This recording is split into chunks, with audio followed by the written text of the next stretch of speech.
What's up guys, Johnny here. So last weekend I ended up watching Zootopia. I took my little sister for her birthday, but I'm not gonna lie, I wanted to watch it too. It was one of my top 10 most anticipated movies of 2016, and for good reason, because it just looked like a fun, high quality movie for the whole family, and it was. But it was so much more than that. This movie honestly blew away my expectations, and it turned out to be a huge surprise for me. I think I mentioned this in my reaction videos that I've done to the trailers for this movie, but the original teaser trailer that came out, that was pretty much introducing us to the concept of the movie, it didn't do much for me. I was like, okay, animals acting like humans, whatever. The movie wasn't even on my radar at that point. Then the Sloth trailer came out with Flash. That trailer was what sold me on the movie. I was like, wow, this movie is going to be hilarious. It looked hilarious just from that trailer. And the trailer that came after that pretty much introduced us to the world. How these animals live together. Zootopia itself, how it's split up into different sections. There's like a desert area, a tundra, a city. So any animal can live comfortably wherever they feel most comfortable.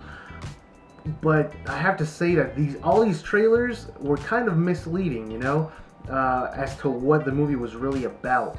Because I just assumed it was going to be like a regular cop story. We have Officer Judy Hopps, who's not taken seriously by the rest of the police department because she's a bunny, she's small, and she just does not look like she should be in a position of authority to these other animals. And it just looks like there's something going on in Zootopia. Like these animals are all of a sudden just going crazy, turning into savages and attacking other animals, and we don't know why. And it's up to Officer Judy Hopps to figure this out. That's what I thought the movie was going to be about. And although it does follow the storyline, I was so shocked by how much they dove in headfirst into issues like stereotypes, prejudice, discrimination, just racism as a whole.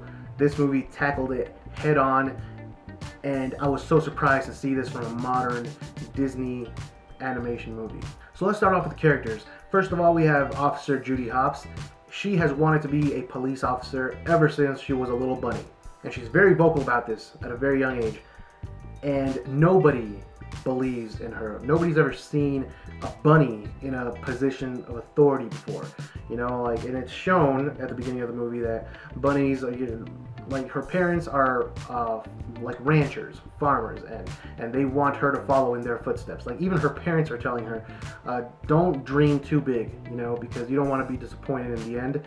Keep your expectations low, and then nobody's going to be disappointed. And even her parents are telling her not to follow her dreams. But this character, Judy, she is so strong, so driven, so motivated that she keeps on going for her dreams no matter what anybody says, and she ends up graduating at the top of her class in the police academy and goes on to work for the ZPD or Zootopia Police Department. Now, although she graduated at the top of her class, nobody is taking her seriously. Nobody thinks this bunny should even be at the ZPD.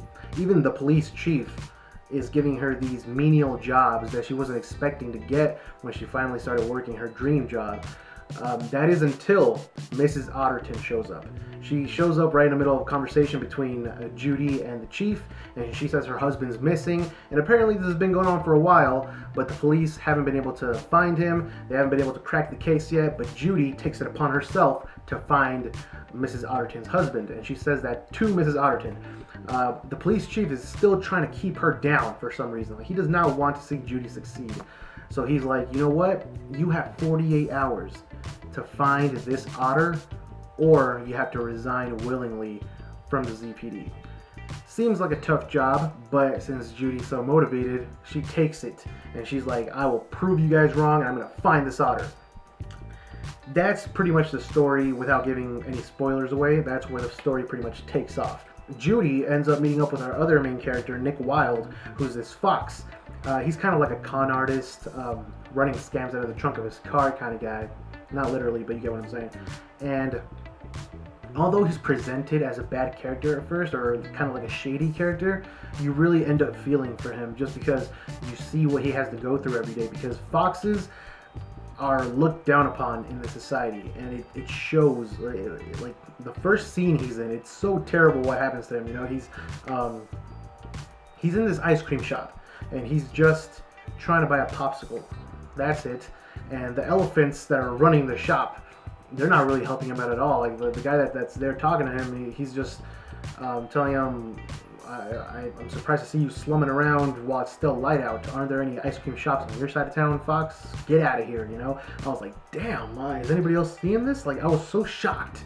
I was shocked that a modern Disney animated movie, of all things, is tackling this issue head on, because I'm glad they didn't shy away from it, because it is an issue that is still very present today in the real world. And so there's a lot of parallels to be drawn here with this movie. Walt Disney Animation Studios have made some really great movies recently, you know, Big Hero 6, Frozen, Wreck-It Ralph, but Zootopia is on another level for me, and I think it's one of the most important movies that they've made, and I'm glad that it's marketed towards children, because this movie will really show them, you know, not to discriminate based on what somebody looks like, what they do, where they live, and that anybody can get ahead in life. You know, anybody can have success. It doesn't matter what people think of you, and it doesn't matter what you look like. Anybody can have success if they have the motivation to, and that was really one of the best messages of the movie. Overall, guys, I thought this movie was fantastic. It was way better than I was originally expecting it to be, and that's pretty much because the marketing was primarily towards children. You know, like they marketed this movie towards children, understandably so, but it really, like I said before, the trailers didn't really show what the real meat of the movie was, and what's really driving this movie forward. And that's what I think these issues that they are not afraid to talk about, that's really what's going to surprise people about the movie. It has great humor, it has likable characters, so there's a lot for kids to enjoy, but there's also a lot for adults to enjoy as well. There's going to be a lot of jokes and references that only adults are going to get, and not children. There was one particular reference to one of my favorite shows, and I'm not gonna spoil it for you guys, but if you guys know the show, you're gonna see what it is. And I thought it was really cool that they gave a nod to the show. It wasn't even subtle about it. You know, it was just like, there it is. The one thing I would have enjoyed is to have seen a little more of Flash, because that was my favorite character going into the movie. There's one scene where he shows up and it's really unexpected, but it was hilarious, and it had the whole theater dying. But yeah, I don't want to ramble on too much, so let me know what you guys thought about the movie if you already saw it. But if you haven't seen it, let me know if you're planning on watching it, because I do think this movie has something for anyone to enjoy, and it's a really well-rounded movie, and I just loved it. So anyways, thanks for watching, guys. I'll see you guys next time.